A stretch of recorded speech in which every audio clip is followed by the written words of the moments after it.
وأنا وكوين حفصة أجن لك داوني سنة وكوين حفصة أنت وحوفة دي أمر كلنا كسوها هلا فيديوجي صوت دوبي هبين هوري like فيديوجي هبين ولا دوبي قف كلكم هاللين عنا الموضوع لقى هاللاي ويل سوماليات ده so أصلا وحصوت دوبي فيديو سيدا أركي أو لي صوت taas markii laga soo gudbo xafso oo gabar ayada horaan ugu jirtay TikTok oo yani isticmaali jirtay waxay isku dayday in yani aniga mar walba video ila duubto ama ana la duubaan jeclaystay Soomaali Maxamed maxaa ku taqaanaa de laba qof markii wax sala duubaan oo yani oo ay rabaan yani in yani ay ka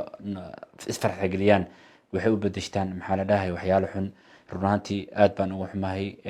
sharafteeda iyo sharafteeda ina meel ugu dhacdeen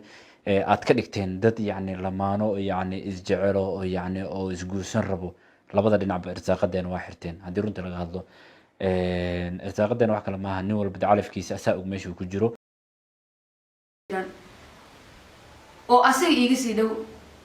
laakiin inaan ina imaad ma ni sheeg waa may sheekadan video oo TikTok ku bilowday TikTok hadii la isla duubo oo qofkan views ku helaysid oo qofkii views kugu duubo ma ina videoga advantage ka dhigtid America si dhigtid qofkan waxa naga dhaxay aadaadid aada ugu qaldad su'aasha sita walaalkayga waa ka saxaya muuqaalkaas aada ugu qaldantay hadii micnaha oo aniga maanta views raadinaysid ama TikTok ku galba aniga aniga ma gooyis nugna miigaa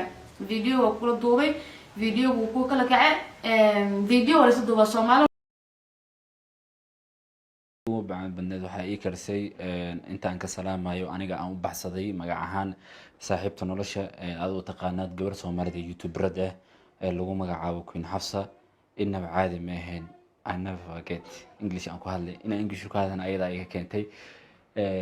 intaan ka salaamayo cunta in caadi ah ayada ii karsay aan xusuusan doon waligeey inta nolosheeda ka dhiman waayahay Adnaan bal raashinka ay ku karisay saaxiibka nolosha qofka aad ku tilmaantay walaasheen وأنا وكوين حفصة أجن لك داوني سنة وكوين حفصة أنت وحوفة دي أمر كلنا كسوها هلا فيديوجي صوت دوبي هبين هوري like فيديوجي هبين ولا دوبي قف كلكم هاللين عنا الموضوع لقى هاللاي ويل سوماليات ده so أصلا وحصوت دوبي فيديو سيدا أركي أو لي صوت taas markii laga soo gudbo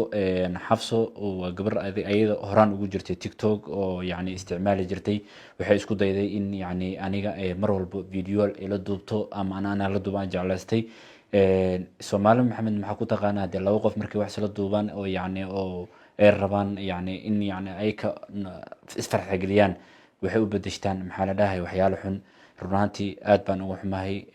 sharafteeda iyo sharafteeda ina meel ugu dhacdeen aad ka dhigteen dad yani lamaano yani isjecelo oo yani